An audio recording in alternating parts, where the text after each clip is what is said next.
You are. Okay. I'll call to order the February 28th meeting of the Planning Commission. Can I have a roll call, please? Chair Quilty, Here. Vice Chair Zelmer, Here. Commissioner Hasty, Here. Commissioner DeBolt, Here. Commissioner Gross, Here. Commissioner Leger, Here. and Commissioner Lowe. Here. Okay, please stand for the Pledge of Allegiance. I pledge allegiance to the flag of the United States of America and to the republic for which it stands, one nation, under God, indivisible, with liberty and justice for all. Okay, I'll open up oral communications. If there's anybody in the audience who would like to come up and speak on a subject that is not part of our meeting tonight, you can come up to the podium and sign in. Seeing none, we'll close oral communications, and we'll move on to the approval of the minutes of the January 24th meeting. Do we have any comments? I'll make a motion to approve. Second. We have a motion and a second. All those in favor? Aye. Opposed?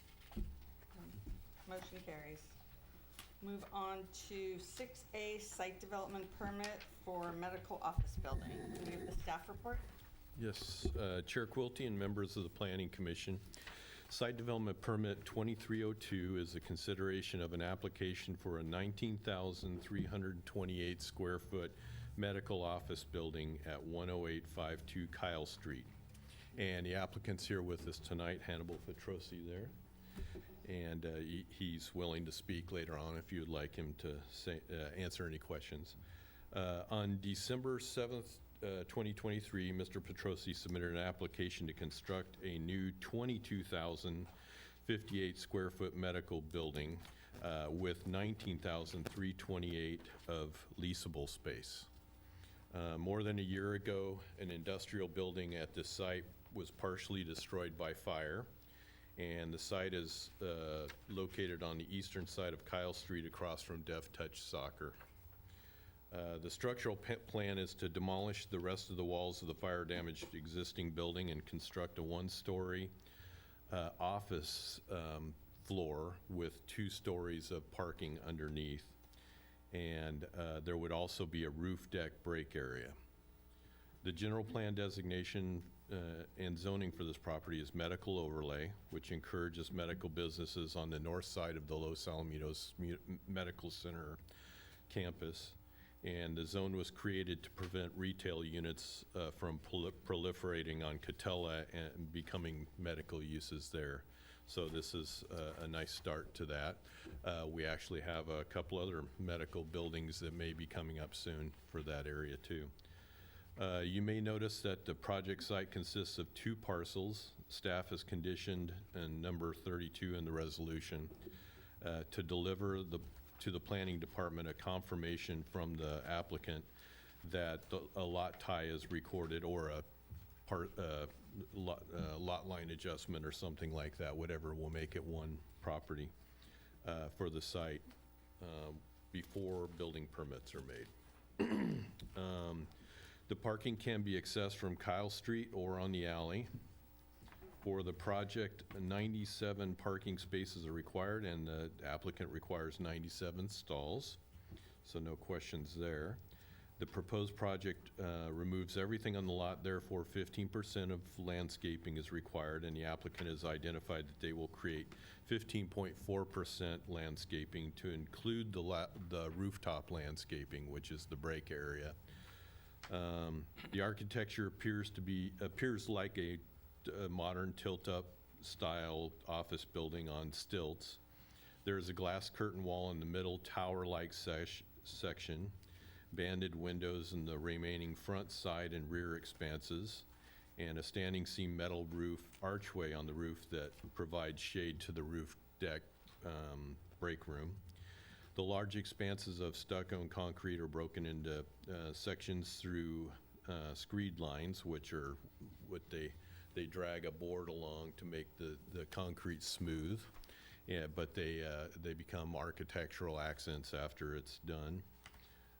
There are decorative planter boxes on the front and rear elevations, medical canopies over the banded windows on the Kyle Street facing side, and also mid-building standing seam metal roofs on the sides and front.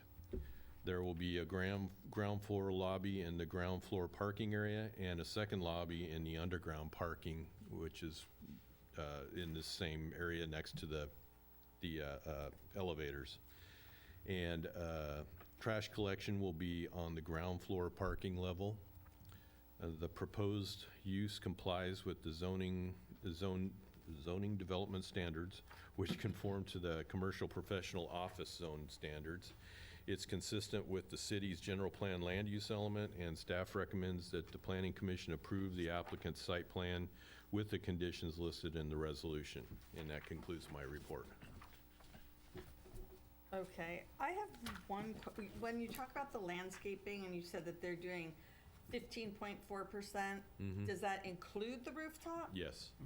Yeah. Because, I mean, isn't the 15% supposed to be down below where people can see it? Like to make the building look better? Or? Basically green space for human beings. Okay. As far as what you're thinking about, I think you're thinking about water infiltration. And water infiltration is taken care of by their water quality management plan, WQMP we call it. And that's where we calculate how much water needs to infiltrate on the site. And that used to be all through the landscaping is the way it was calculated before, but now it's done differently. Okay. Yeah. Okay, does anybody else have any questions for staff before we open the public hearing?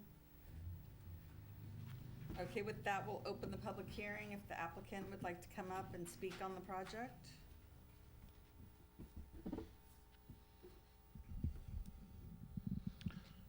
Madam Chair and member of Planning Commission, good evening. My name is Hannibal Petrosi. I'm a project architect, and how fast and time flies. I was here 20 years ago, right on this podium for another surgical center on Reagan. And I'm really glad to be back, right here. As when we start the project, prior to the group of doctors retaining me for the project, I guess they approached planning department, Tom Oliver, for some questions, as they told me how helpful he is, and I found that out very well when I had the first meeting with him. So my hats off for him. He is really helpful, and so the project very smoothly went through the design stage with his help and his guidance. So I had to recognize that, and all the doctors group, they are aware of this. The project, as Tom described it, is a medical building, so we have taking advantage of going underground and then having the parking on a street level, where we could have about 19,000 some square feet of leasable area in order to come up with the parking. So the parking number required was 97, and we have 99 parkings provided. Plus space of 19 by 19 square feet for the motorcycle. And then we have for the bicycles as well, dedicated area for that. On the rooftop, it was something that always the owner, the group of doctors, they want to have some places, for taking the break, from the busy time that they have. And we took advantage of this, and you can see it. We have a nice landscape up there. So I have to point out something in regards to the 15.4% landscape area. This site is completely covered. There is no site, open site on grade, so they can have any landscaping. So any landscape that we have, it is in the boxes, which sits on top of the concrete slab. And due to WQMP, which is the Water Quality Management Plan, we have to do the infiltration for a roof drain that is coming down. So in combination of WQMP, the roof drain runs, and the irrigation for landscape. So we have these boxes designed somehow that it would satisfy city ordinance and regulations, as well as engineering department, public work requirements. The architecture of the project, as Tom explained it, it is a postmodern, very much modern, which at the very beginning, it was a different, very traditional design, which I presented it to our planning department, and it was in satisfaction. However, with the meetings that we had with the group of doctors owning the building, and they're gonna be practicing over there, they have so much gone in terms of the equipments and the technology that they are using. It is very, very advanced. So they wanted to have something coming in from outside, inside the building, to carry the very modern and technology-wise, it would be fitting with their interiors, which they will have. I'm sure, if we have finished the project, hopefully this year, then you would see inside the building is as good as outside, So I don't know if the rendering is available to see, but that project is coming along, and then due to, I would like to correct something, the project is not tilt-top, it is all concrete, and it is a concrete and masonry that we're going underground. And due to high water table that we have in there, so it is very challenging to get, 1 story. That was, first of all, it was very, square footage wise, it was something that doctors, they wanna have, rather than 19,000, have around 35,000 square feet building. But then that would have required to have 2-story underground for parking. And that was not feasible due to the water table of the project. So it has gone a lot of, study and then value engineering into the project. At this point that I'm standing in front of you, we took the risk, hoping that this body would approve the project, and we have gone through the engineering very much advanced, in the design of the project. So, and during this period, it was consulted with the very professionals for dewatering underground, and then the shoring, because we're going property line to property line. So the project has been designed already structurally, that when we're doing the shoring will be permanent walls, for the project. It would be very little disturbance, to surrounding, as far as the heavy machinery, to do the construction. So said that, I'm here to answer any question beyond that if you have. Does anyone have any questions for the applicant? I have one, but it's not important. I just want, are you going to be charging for parking or doing something to keep people from all parking there? Well, they're still debating on this. They want to see, how it goes. The project becoming very expensive.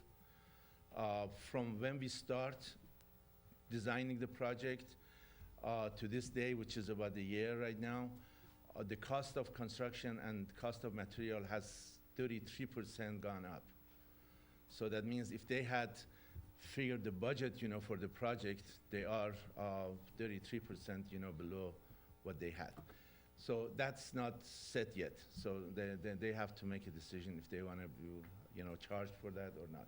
My understanding, everyone else around here is charging, like hospital and the medical building, you're going in, there's a charge for everything.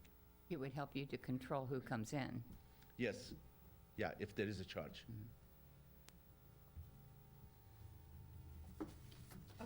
you. Thank you. Is there anybody else who'd like to come up and speak on this project?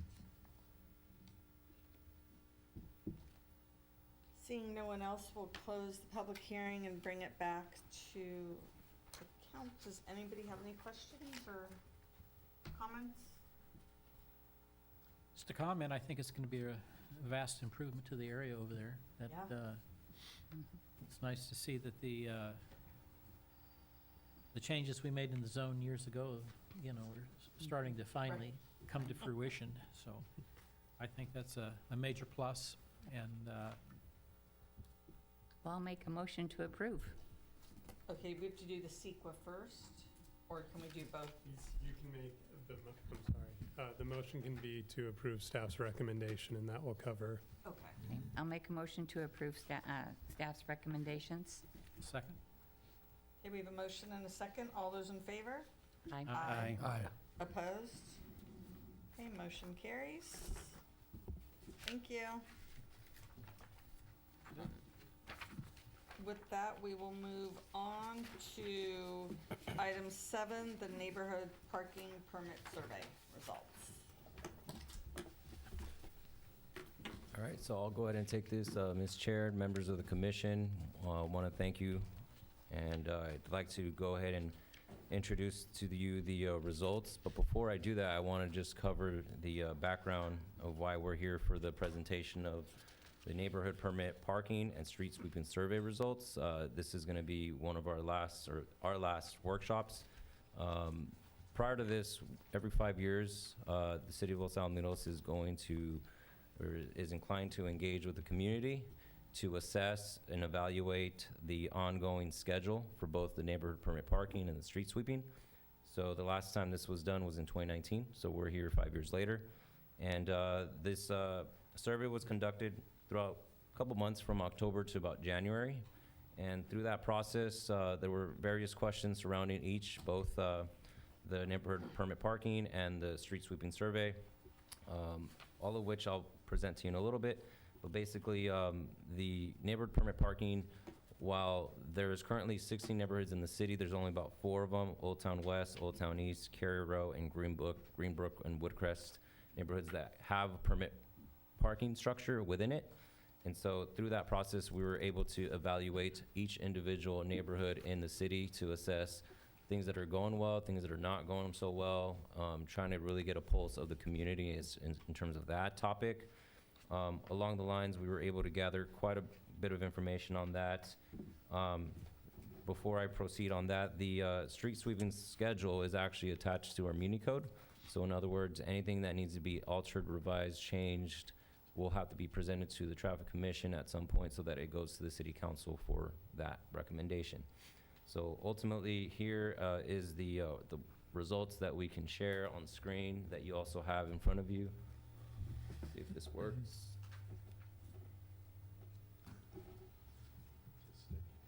Is it turned on? Is that-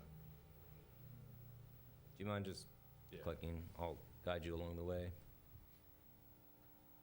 So again, this is covering the 4 different neighborhoods that have the neighborhood permit parking requirements attached. On the right, it's our current street sweeping schedule that is actually accessible on our city website, and that is a direct snapshot of what we currently offer through our existing vendor, SCA. If the next slide, Tom. There was quite a few questions. There was about more or less 10, and the reason why there was several, again, is covering both aspects of what we are here for the workshop. And the first question is, which neighborhood do you currently reside in? Again, we're trying to establish a population of where people reside to convey what their concerns are related to. And not surprisingly, but Apartment Row is the one that has, the largest interest in terms of our neighborhood permit parking. And then the next slide, which on your printout has the bottom description of the responses. Overall, we received quite a bit of responses, much larger than we've had in the past. The next largest response rate was about 400, and that was for the short-term rental survey that, if you recall, we conducted last year. But this one had over 600, and among the responses, the largest population was, again, Apartment Row. And then scattered throughout, you see Carrier Row and all the other neighborhoods as well that have representation, but by far Apartment Row is the largest. Next slide.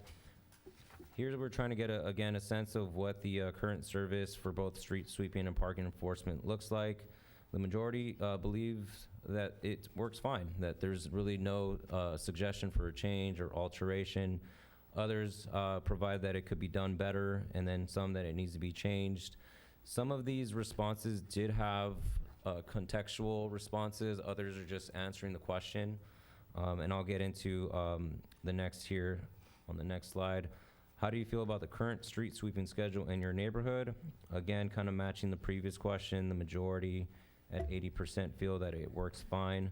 And as you go on to the next slide, we try to identify exactly what, in more detail, can work or is working, and if your neighbor has street sweeping on both sides of the street on the same day, and if it should be. So in other words, trying to get a greater sense of what the concerns are, if there are any, and overwhelmingly about 65% say that it should be left as is, where others, 30% feel that it should be done on different days. For example, one side swept on a Monday between 8 to 12, and the other side swept on a Tuesday between 8 to 12. You know, as you know, a lot of folks live or work from home these days, and so this would alleviate some of that stress of concern with having to move their vehicles if it's all on the same day.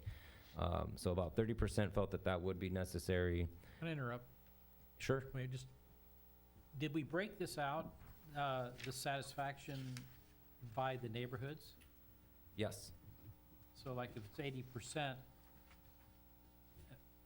where is that? How is that broken out? So if, for example, like Apartment Row, if you have a question, how do you feel about the current service for sweeping and parking enforcement? And, you know, the largest number is fine, but is that broken down somewhere in here by neighborhood? For example, Apartment Row. Are they okay with it, or are they dissatisfied with it, with the street sweeping? I'm sorry. So on the presentation, it covers more of a cursory review, but within the survey itself, by the design of submitting your survey results, we're able to extract that information by neighborhood. So yes, to answer your question, we have Apartment Row, Carrier Row, all the different neighborhoods, demographics within those pockets will show how they feel about, you know, their current situation, whether it's. So where would I see like Apartment Row on the, how do you feel about the current service for both street sweeping and parking enforcement?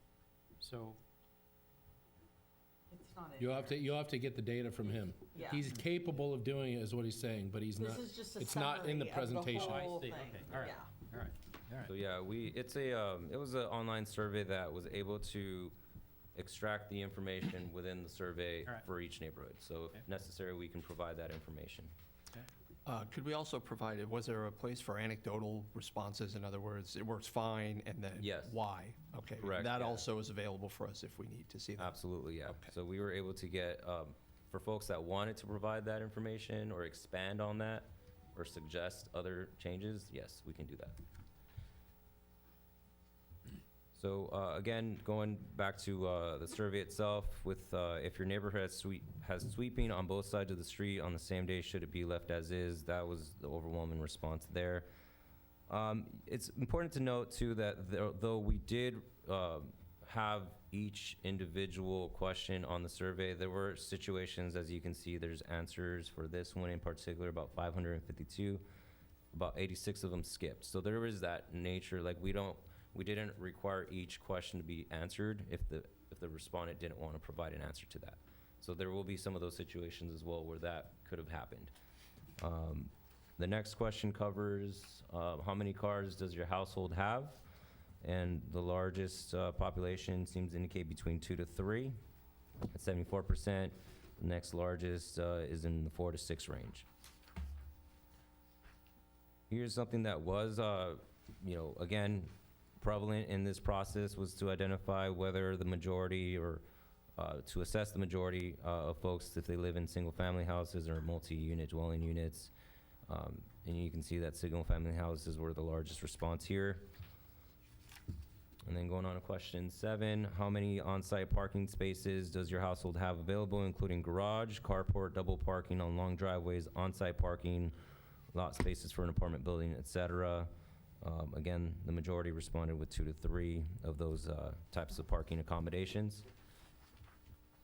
And then where people typically park while they're at home, not surprising, but a lot of people like to park outside of their designated parking spaces on the street, which inherently creates that issue of where people feel there is no parking, because a lot of people these days have either using their garage or dedicated space for other purposes, and then that puts them out there on the street. So that's what we gathered from this. This is where we try to drill down on what seems to provide the greater difficulty of parking on the, on the street or off to the side. And the majority, it seems like there's 42% of the folks that responded rarely find difficult for parking.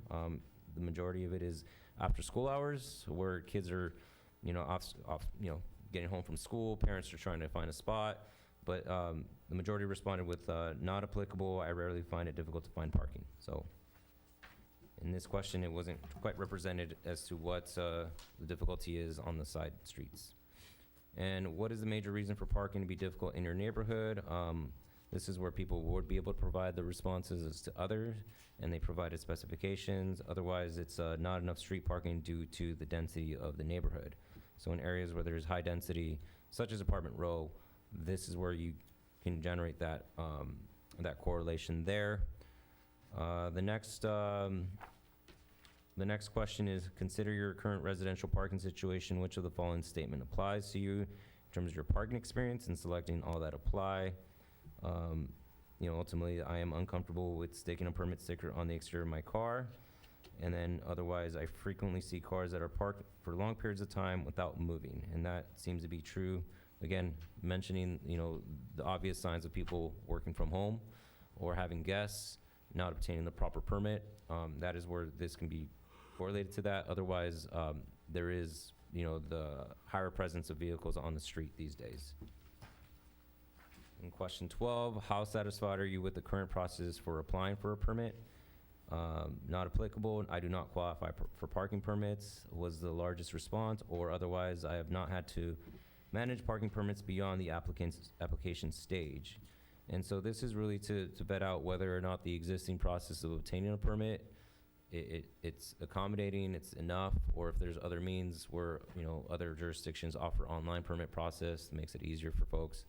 But currently right now as it is, it's obtaining it through Los Alamitos PD without any sort of limit in terms of being able to obtain a replacement. It's minimal fees of $10 to replace. You can have up to 15 permits for guest parking. And there is no initial, other than the application process, there's no initial fee to obtain a permit. So it seems as though it's enough, but we were trying to extract whether or not we can offer an online portal, an online system, or other methods of obtaining a permit. The next question is, would you like the city to have an online permit parking system for guests, oversized vehicles, recreational vehicles? And again, this is one where we did get the response that that would be something that would be convenient and accommodating, where the response rate is 60%. And then the last slide is just a program timeline to, again, bring it back that we are at our final workshop that we offered, across the different commission, Parks and Rec, traffic, planning. There was also one that was a kickoff just before the expiration of the survey. And so at this point, we're here to just provide the results or provide more information if requested.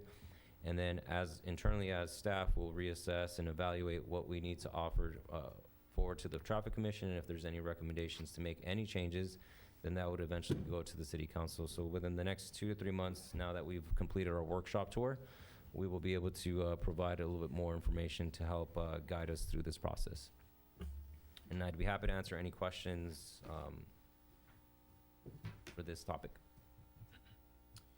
For the street sweeping schedule, why were neighborhoods broken down into some allowing the first and third and other ones both sides of the streets on a regular basis, once a week? Is that just based on density on those areas? Based on density, it's based on what the current schedule is formulated as, right? So if you, Tom, sorry, if you can go back to that slide. It's the very first one. Second slide. one.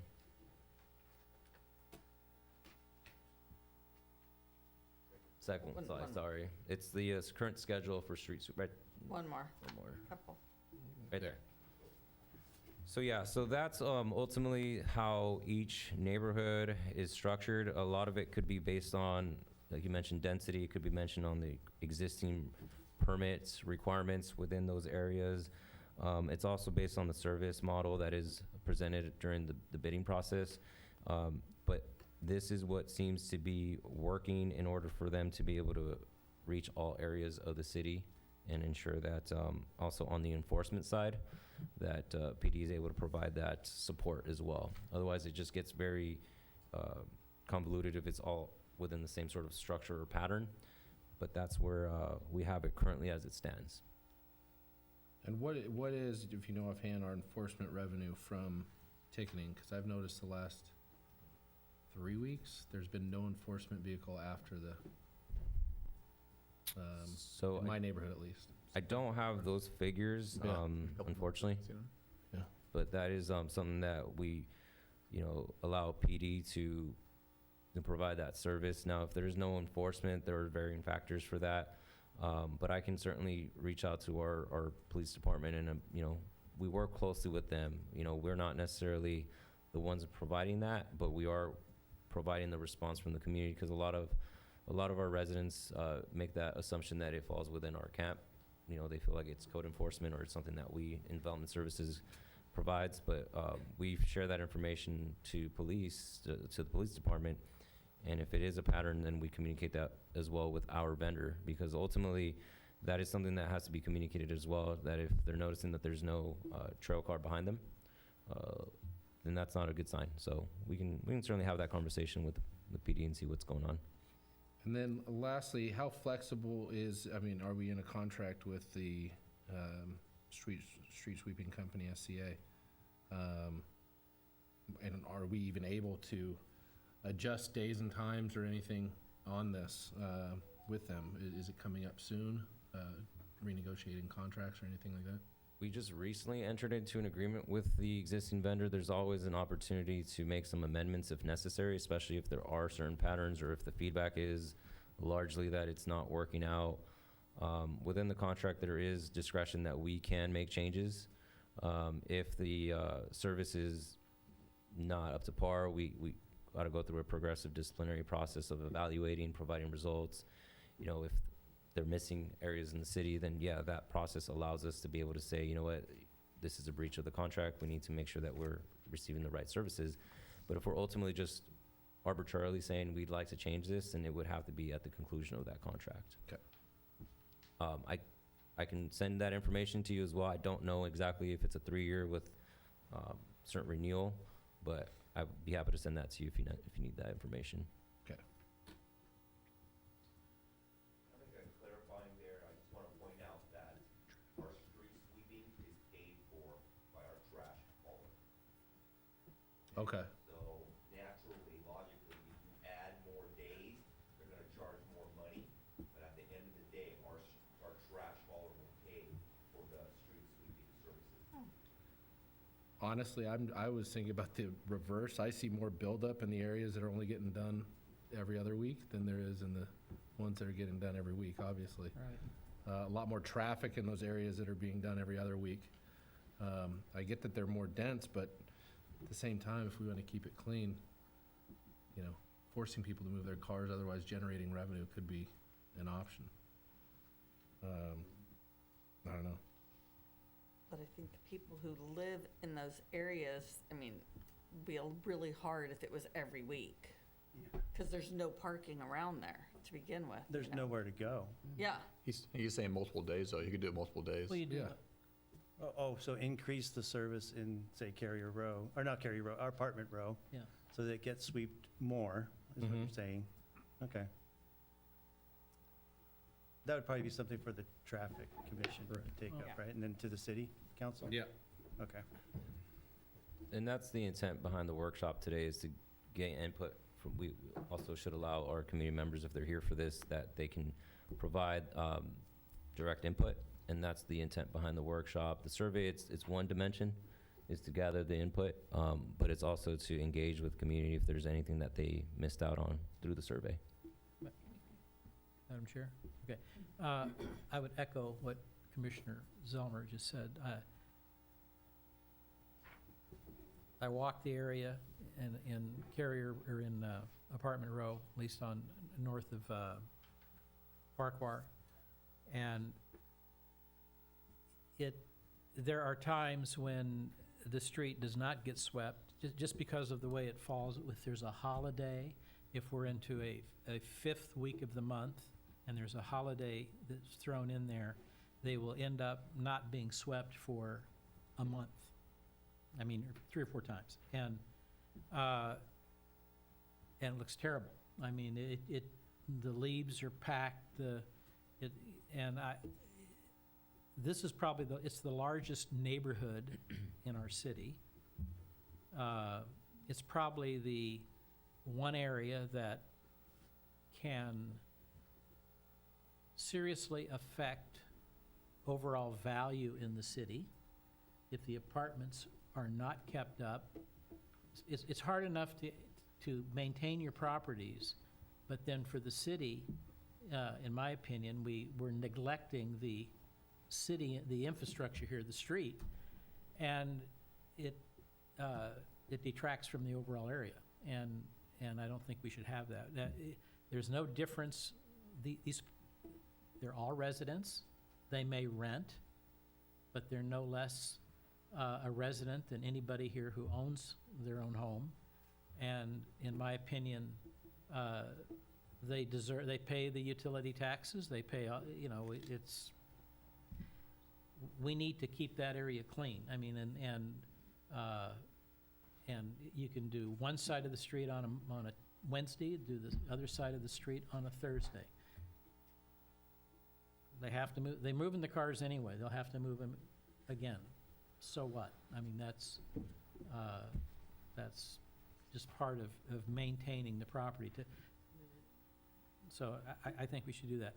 Another aspect, I mean, this is not, you'll see dirt piled up, literally dirt piled up, and the street sweeper goes, and it's piled up, say, it's gopher dirt, where the gophers overflow the curb, and it's piled up. Street sweeper comes along, and you got a royal mess for the next 30 feet. And if they in fact can sweep it, that's another area.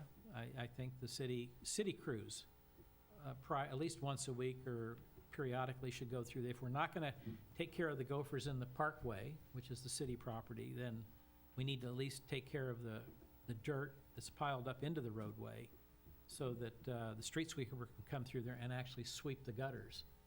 So it might take a city crew with a shovel and throw the dirt into the back. I mean, do that periodically. And if that means that, the trash company is paying for it, well, we are all paying for it. It's built into our fees, okay? So if I'm paying $11 a month, or whatever, we're paying $33 a quarter. If that results in another, $1 a quarter or something like that, spread out amongst everybody in the city, we all benefit from the maintaining the value of the properties of all in all of the city, the streets in all of the area. So we need to be looking at that as well. Gary?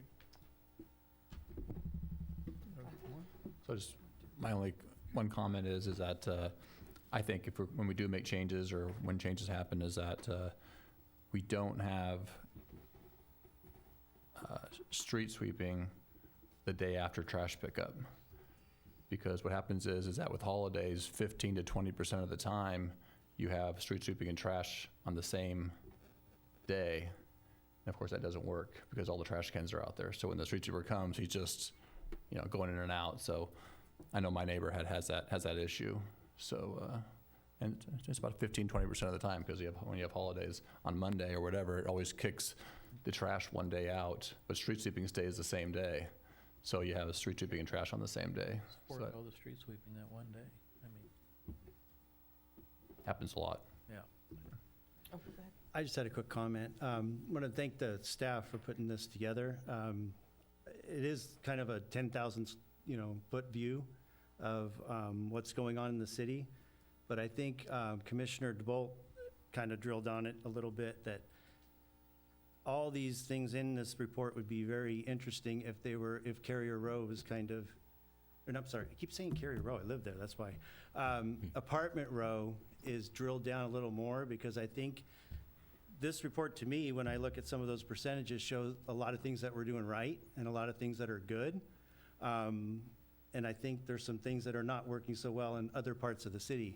So I think that a little more information on that, because there is such a difference between Apartment Row and some of the other areas of the city, would be very helpful when looking at some of these percentages. Because, some of these are great answers. Some of these show, like when somebody says they can find a spot no matter what, that's a great thing, right? I'd like to send some of these survey answers up to the state and explain, things are nice when you can park in your neighborhood, and not overbuild and things like that, where and reducing the number of spots, based on building. We have a luxury in this city that we do have a place to park in most of our neighborhoods. So that was my only comment. Just thank you for the report, and look forward to seeing some more information on it. Absolutely. So I agree with Commissioner DeBolt. We're also putting money out there. The city has that program to try to get businesses and things like this to do a better facade. If we don't invest in the neighborhood as well and help, and I noticed that over there, if we invest in them, will they invest in them, and the building owners invest? Yes. So we've got to work that out to do a better job. In fact, if you look at the building over there at, give me a minute, Bloomfield, and I can't get it, it's like Farista, Dr. Rubin's building, they did a beautiful facade on that. They updated that whole building, and it's such a pleasure to go around that area to see now. If we don't do that same investment, what can we ask? We've asked businesses to. Okay, with that, we'll open up the public hearing. If there's anybody in the audience who would like to come up to the podium and give us your name and tell us where you live. My name is Pete Plez, P-L-E-S-Z. I spoke last week, 2 weeks ago, at the Traffic Commission. I live on Howard in Apartment Row, the last block next to Lexington. And I did a little survey a couple nights before I came to the meeting. I just walked the block and see what was really going on out there. Our biggest problem is commercial vehicles. I just drove through it tonight, and they're all there again. You got Culligan, Winston Screens, there's 2 or 3 big white work vans with ladders on top. You got 2 Spectrum cable TV vans parked over there. Another white van. You got a Service Champion plumber van.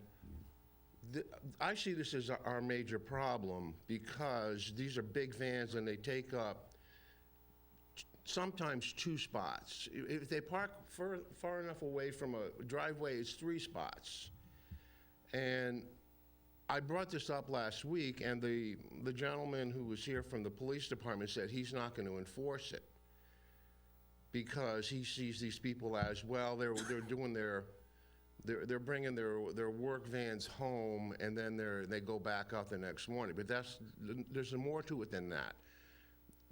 I see this every day when I'm in and out myself, and these people all have a separate private car. So they're parking a work van, taking 2 spots, and they got another car, that's 3 spots, 1 person.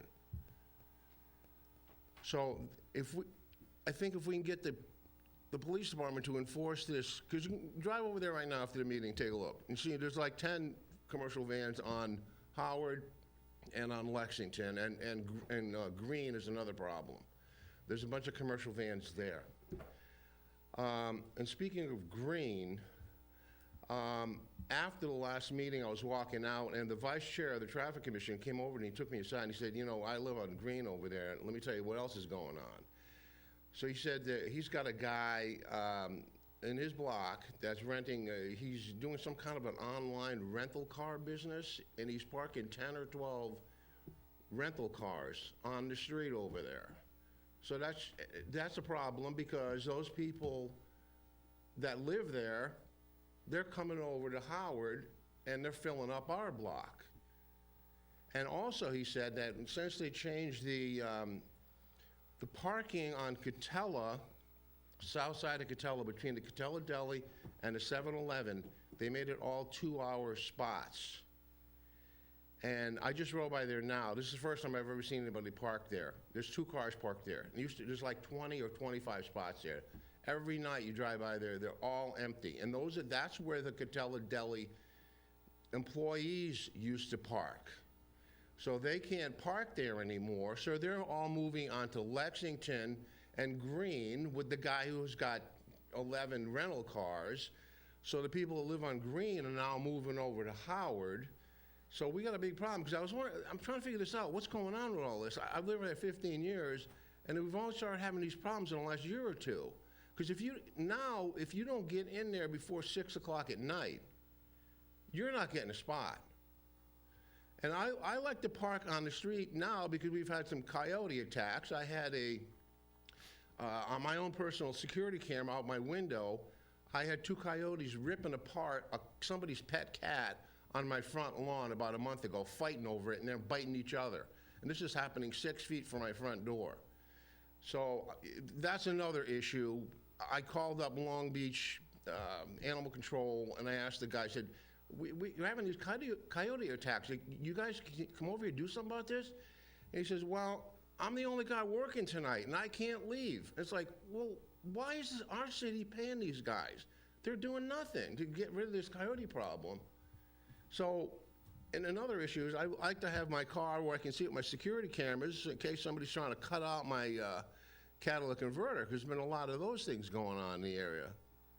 Not really around here, but Long Beach and LA, you hear a lot more about that over there. So I think if we can get those spots back on Catella, those 20, 25 spots, back to all-day spots, so all those employees from Catella Deli can get back off of Green and Lexington back on because it was great. That used to be always filled all the way down. And now we got all those guys out into our neighborhood. And so, like I said, if you don't get out there before 6:30, you're not getting a spot. And I drive in, I see my neighbors that I know their cars that live right around me. They're parking a quarter mile down the street, around the corner, because I'm in the middle of the block. So this has gotten a lot worse in the last year or two, because it used to be you could always get a spot any time of day over there. And I think the people that made the comments about the apartment row in the survey, I think that's a good idea, because the people that have single-family houses, they don't care about parking permits because they've always got spots on their streets open. But we are so dense over there now, and I see 2 or 3 new buildings they're starting to put up, and that's going to be 2, 3, 4, 5, 6 new cars in that neighborhood parking there now, because they're building construction right now. It's just going to continue to get worse. And if we can get the police to enforce the ordinance about the commercial vehicles, that would open up about 10, 12, 15 spots in that area. So, I mean, I think that's what's making, the big difference right now. Okay, thank you. Okay. Yeah, thanks. Is there anybody else who'd like to come up and speak? Want us to sign in? Sure. My name is John Avery. Actually, I'll do this. later. Live in that area right next to the high school, just east of the high school. That might be Woodcrest, I'm guessing. And on El Dorado Way. So just to kind of get the perspective, I want to just briefly reflect. I got just a few things here, but I want to briefly reflect on the trash pickup schedule. That's actually one of the items identified, and the example was perfectly given just a little while ago. I want to say, though, that I'm happy with the schedule the way it's working now, where they come in, they pick up the trash on Thursday, and then they do the street sweeping on a Friday. And inevitably, there's some trash that doesn't always make it into the big bin. So it's kind of nice to have that sweeper come the next day and clean up whatever mess was left over. So a little bit of input on scheduling. I was going to also say that there is a bit of a collision of schedules, which I never quite understood, and you brought that up.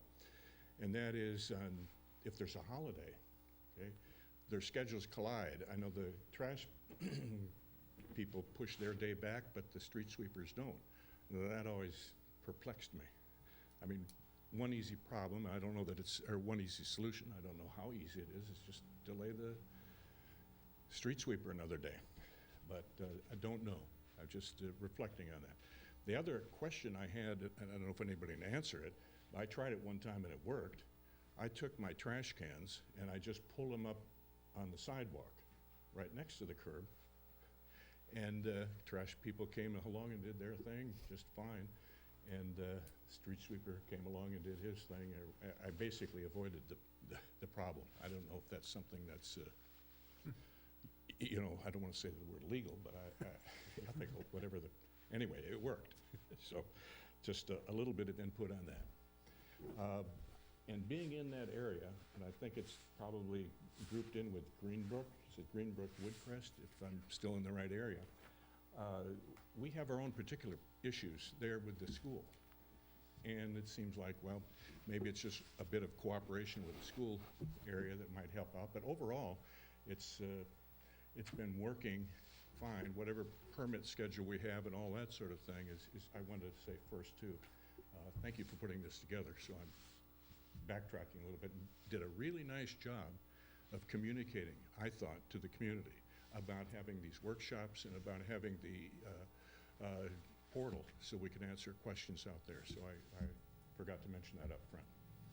So anyway, this in my area, so I'll be selfish here, in my area, which, let's say it's that Woodcrest area right next to the high school, El Dorado Way, the input into that area is Del Norte, if I've got the right, okay. What we have going on in that area, I believe, I don't think it's changed, is like you have to come in here somewhere to get like a 3-day permit. If you've got a guest coming in, if you've got an RV, all that sort of thing. I think that works out fine. I mean, if that's what the situation is now, I'm hoping we're not going to hear that we're going to approve a permanent, any kind of a permanent parking for an RV or as I was up here maybe 10 years ago, somebody wanted to park their fishing boat in one of the parking spots on kind of a permanent basis. So I hope we're not going to do that. Good. The other thing I wanted to mention was just a few safety items, and I don't know if this is the appropriate forum to mention those, but it does pretty much involve the area at the intersection of Cerritos Ave and Del Norte. So, and first of all, what happens is right there on the, I want to say on the Del Norte side, if you're facing, I guess it'd be south, you're right at the intersection, there's a long red zone, and people that are picking up their kids are learning that they can park right there and there's no penalty, no accountability. Problem from a safety standpoint, doesn't last all day, but the problem from a safety standpoint is when I go out and I want to make either a left-hand or right-hand turn, one of those lanes is essentially taken away. And it's a little bit difficult to, and then sometimes I want to make a right turn. And oh, by the way, so does that first car that's parked in the red zone. All of a sudden, their children jump in and they're ready to make the same turn too. So I just wanted to bring up a couple of things like that. Also, right at that same intersection, there's a no U-turn sign that you might be aware of. So if you're traveling, I want to say east on Cerritos Ave, and you go to make a left-hand turn into Del Norte, that's an issue that basically is never enforced. Okay, there's a lot of people, if they were to go one block further down, I think that the stoplight at Humboldt, I think they can make that. I don't think there's any sign saying they can't make that turn. So that's a safety issue. And the exacerbation of that problem is when I'm trying to come out of Del Norte and again, maybe make a left-hand turn onto Cerritos to go east. I've got somebody that looks like they're about to make a left-hand turn onto Del Norte, and April Fool, they don't. They make a U-turn, and I'm already starting to pull out, kind of like expecting them to be finished with their turn, and then I'll pull in, or start to pull out, and they won't, and then, whoops, slam on the brakes. One other related item in that same area, making a left-hand turn coming out of Del Norte and looking east, okay? Along that westbound lane, there's a nice long red zone where people aren't supposed to park. Inevitably, there's one big truck, seems like, big, maybe a little bit too embellishing, but one big truck or two, and it really blocks the view that you have to safely make that left-hand turn. There's an area where I can pull in and generally use it.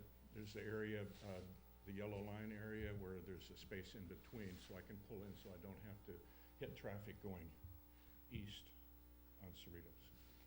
So I would wonder if it's possible to paint that red line a little bit longer in the easterly direction to kind of give it at least a little better shot at it. And at the same time, I might add that I want to compliment the group, whoever was here a number of years ago.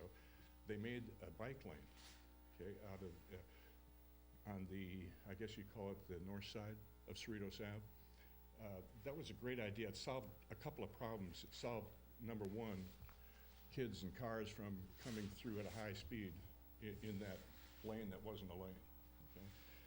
What it's ended up doing is creating the bike lane, which is fine, but this may get back to a little bit of cooperation with the school or with somebody over there that educates the kids that are on these electric bikes. It's happened to me once. I think it's happened before to others. Kids will be coming westbound on that bike lane in an electric bike, and I'm caught in the traffic of dropping off my granddaughter at McCullough and then coming around to go home to get to Del Norte.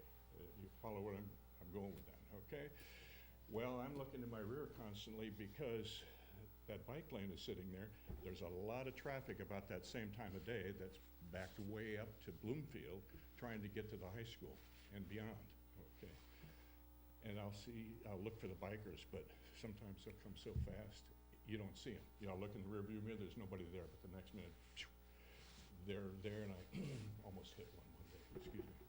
So, caution. I'm almost finished, I think. Oh, okay, one last, maybe selfish thing. And that is right in front of my house, there's a fire plug. Not exactly in front, okay? And then there's a red zone. And what happens, and again, back to the school, what happens on especially busy nights at the high school, there'll be crowds that overflow their parking lots and then overflow into our area, and they all try to find a place to park. Can't blame them, but I don't know what the capacity is of the high school, and don't know, and maybe that's a different issue, okay? But they will park, they'll ignore that red zone for the most part and park there, or if they're trying to pay some attention to the red zone, they will go ahead and park just at the edge of the red zone, front of their car. The back end overlaps into my driveway, okay? And they don't seem to care.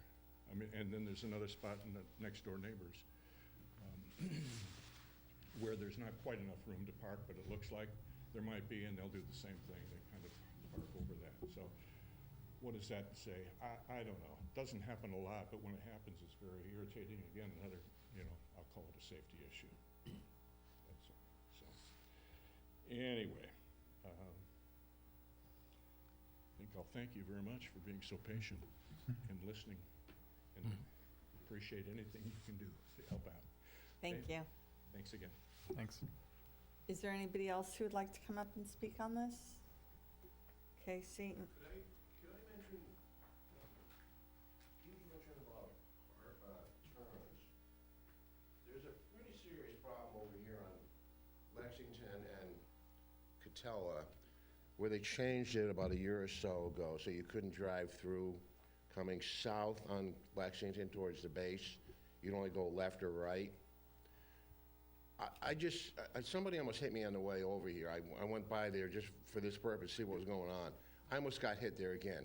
It's like every other time I drive through there, people are coming through that intersection, and I think part of the problem is the signs are really small.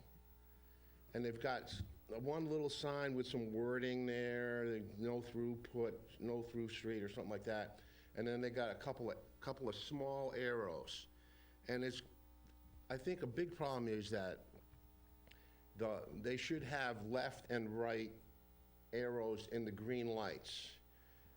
They do on some of them, but some of them are also solid green, which to me means, it's okay to drive straight through. So I think if the traffic engineers rearrange those signs or made the signs bigger and put them all either left arrows or right arrows, that would cut down on a lot of this stuff, because it's, like I said, like every other time I drive through there's somebody driving through that intersection, and then somebody taking a right turn by Catella Deli, they're gonna get T-boned there. I haven't seen it yet, but it sounds like it, the way it's going, it's gonna happen. Okay, I think we can get this passed on to the Traffic Commission, right? Yeah, because that's out of our purview, Okay, I just want to bring that up, because he was Okay, yeah. mentioning some of the traffic street things. Okay, thank you. Okay.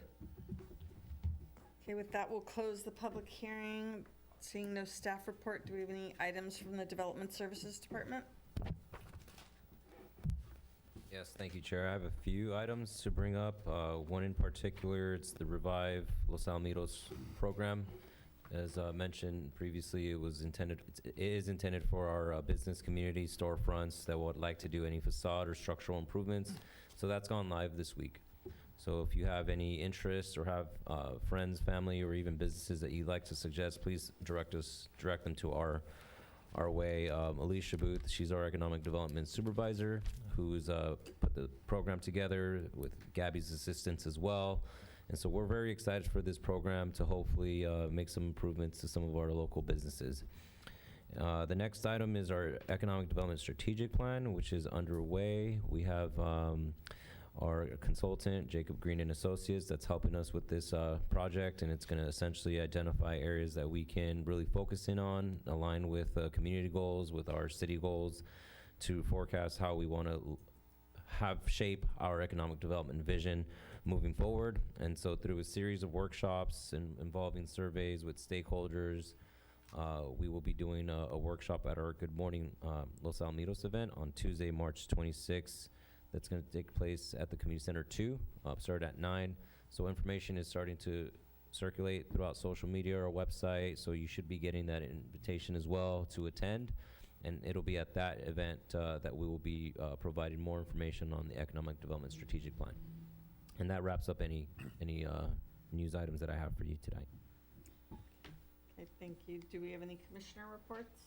Yeah, I'd like to acknowledge the gentleman that we haven't seen visit us for a little while, our former community director over there, Ron Noda, and thank him for his spearheading the bike lanes in our town.